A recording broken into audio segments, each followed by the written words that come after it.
এবার ব্যক্তিগত ও পারিবারিক কারণ দেখিয়ে দায়িত্ব থেকে অব্যাহতির আবেদন করেছেন ডিএমপি কমিশনার শেখ মোহাম্মদ সাজ্জাদ আলী। বুধবার দুপুরে তিনি অব্যাহতিপত্র স্বাক্ষর করে পুলিশ সদর দফতরে পাঠান বলে সংশ্লিষ্ট সূত্র থেকে জানা গেছে। 2024 সালের 11 নভেম্বর অন্তর্বর্তীকালীন সরকার তাকে ডিএমপির গুরুত্বপূর্ণ এই দায়িত্বে নিযুক্ত করেছিল।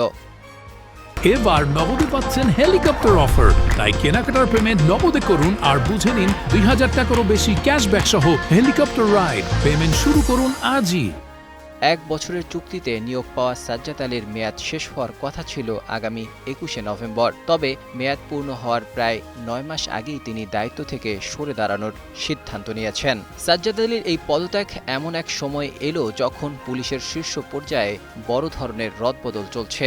গত 15 ফেব্রুয়ারি আইজিপি বাহরুল আলম পদত্যাগপত্র জমা দেন। এরপর 24শে ফেব্রুয়ারি অতিরিক্ত আইজিপি ও এপিবিএন প্রধান মোহাম্মদ আলী হোসেন ফকিরকে নতুন পুলিশ মহাপরিদর্শক হিসেবে নিয়োগ দেওয়া হয়। আইজিপি পরিবর্তনের ঠিক একদিন পরেই ডিএমপি কমিশনারের সরে যাওয়ার বিষয়টি প্রশাসনিক ও রাজনৈতিক মহলে বেশ আলোচনার জন্ম দিয়েছে।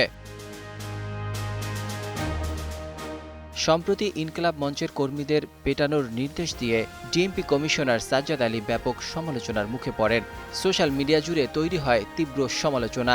সেখানে বিভিন্ন ফুটেজে দেখা যায় ডিএমপি কমিশনার সরাসরি ইনকিলাব মঞ্চের কর্মীদের পেটানোর নির্দেশ দিয়েছেন, যা জনমনে ও প্রশাসনে মিশ্র প্রতিক্রিয়া সৃষ্টি করেছিল।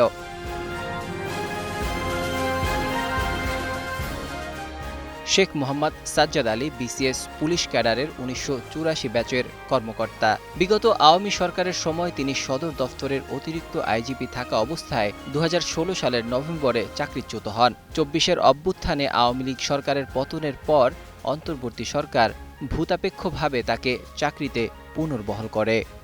ডেস্ক রিপোর্ট, 21শে টেলিভিশন।